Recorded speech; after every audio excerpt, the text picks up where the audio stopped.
안녕하십니까.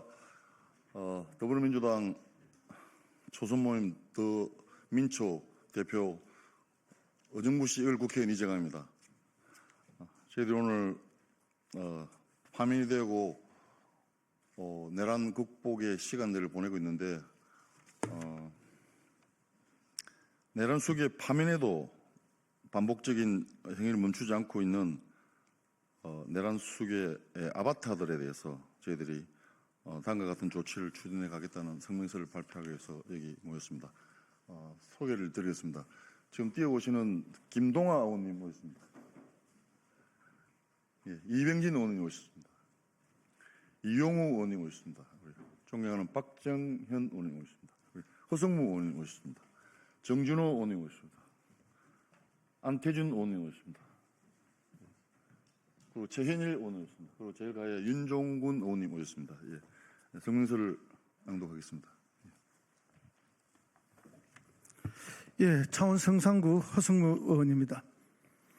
내란 극복을 위한 한덕수, 최상목, 심우정 탄핵 추진 관련 더불어민주당 초선 의원 성명서. 지난 4월 4일 오전 11시 22분 내란 숙의 윤석열이 파면되었습니다. 한겨울 추운 아스팔트 위에서 응원봉으로 어둠을 밝히던 위대한 국민께서 이루신 성과입니다. 하지만 파면으로 윤석열 내란이 끝난 것이 아닙니다.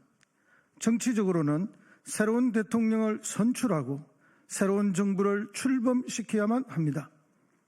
사법적으로 내란 특검 등을 통하여 내란의 전모를 밝히고 관련자들을 처벌해야 하는 과제도 여전히 남아 있습니다. 윤석열 파면으로 이제 국민이 직접 선출한 정부는 존재하지 않습니다. 대통령 결의에 따라 권한대행직을 수행하는 국무총리가 할 일은 대통령 행세나 내란 숙의 대리가 아니라 내란 조기 종식과 국정혼란 수습에 협조하는 것입니다. 하지만 한덕수 대통령 권한대행은 국민의 뜻이 아니라 여전히 내란 세력의 뜻을 따르고 있습니다. 마치 내란 수계의 지령이라도 받은 듯 대통령목 헌법재판관을 지명하는 월권을 저지르며 국정혼란을 가중시킨 것이 바로 그 증거입니다. 헌법과 법률에 따라 마은혁 헌법재판관 후보를 임명해야 할 때는 대통령의 중대한 고유 권한 행사는 자제하라는 것이 우리 헌법과 법률에 담긴 일관된 정신이라며 위헌을 일삼더니 이번에는 권한 대행인 총리가 대통령 몫의 인사권을 행사하며 위헌 행위를 자행했습니다. 한덕수 권한대행이 헌법재판관 후보로 지명한 이완규 법제처장은 내란 숙의 윤석열의 40년 절친으로 내란 사태 직후 안가 모임에 참석해 증거인멸을 모의했다는 의심을 받고 있는 내란죄 피의자입니다. 이런 인사를 후임 헌법재판관으로 임명한 건 역시 내란 종식을 막기 위한 국헌문란 행위임이 자명합니다.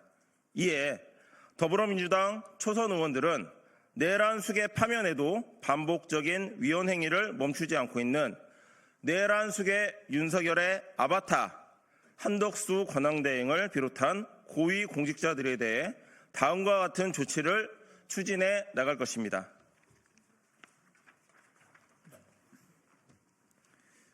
예, 인천 서구 국회의원 용호입니다. 이어서 읽겠습니다. 첫째, 입법조사처를 비롯하여 많은 헌법학자들도 한덕수 대행의 대통령목 헌법재판관 임명은 위헌임을 명확히 지적하고 있습니다. 한덕수 권한대행은 지금이라도 이완규, 함상훈 헌법재판관 임명을 철회하십시오. 만일 철회하지 않는다면 우리는 내란 숙의 아바타 한덕수 총리의 탄핵을 추진하겠습니다. 둘째, 차순희 대통령 권한대행인 최상목 기획재정부 장관 겸 경제부총리도 함께 탄핵해야 합니다. 최상목 장관은 권한대행 시절 마은혁 재판관 미임명 등 수많은 위헌적 행위와 월권을 자행했고 경제사령탑이라는 공적 사명을 망각한 채 미국 국채에 투자해 대한민국 경제 파탄으로 인한 반사이익을 얻으려 한 파렴치한 인사입니다. 이런 인사에게 다시 권한대행을 맡기는 것은 아랫도를 빼서 윗도를 고이는 것 이상으로 위험하기 짝이 없는 일입니다. 셋째, 즉시항고 포기로 내란 동조범임을 자임하고 자녀 취업 비리로 국민의 신임을 잃은 심우정 검찰총장 또한 탄핵되어야 합니다. 넷째, 정무직을 비롯한 모든 공직자들이 짧은 대선 기간을 틈타 내란 세력과 동조하여 헌정 질서를 어지럽히는 일이 없도록 공직사회의 각성과 엄정 중립을 요구합니다. 앞으로 60일 안에 국민들이 직접 뽑은 정통성 있는 정부가 출범합니다. 권한대행이 이끄는 임시정부는 새 정부가 출범할 때까지 주권자인 국민의 뜻에 따라 내란 수습과 국정 혼란 해소에 적극 협조하십시오. 만일 민의를 거부하고 내란 세력에 동조하며 위헌 행위를 일삼는다면 국민의 혹독한 심판에 직면할 것입니다. 윤석열 파면에도 내란 세력은 여전히 국민을 무시하고 국정 혼란을 야기하고 있습니다. 더 이상의 헌정 질서 교란과 전국 혼란으로 내란 세력이 다시 재기할 기회를 주어서는 안 됩니다. 더불어민주당 초선 의원들은 내란이 종식되고 대한민국이 제도약의 기반을 마련할 때까지 언제나 국민과 함께하겠습니다. 응원봉의 불빛으로 거리를 가득 채운 광장의 목소리를 받들어 광장의 국민과 함께 내란을 극복하고 다시 희망과 기회가 넘치는 진짜 대한민국을 만들겠습니다. 2025년 4월 9일 더불어민주당 초선 의원 모임 운영위원 일동 감사합니다. 예. 기자회견을 마치고 밖에서 질의응답을 받겠습니다. 인사하겠습니다.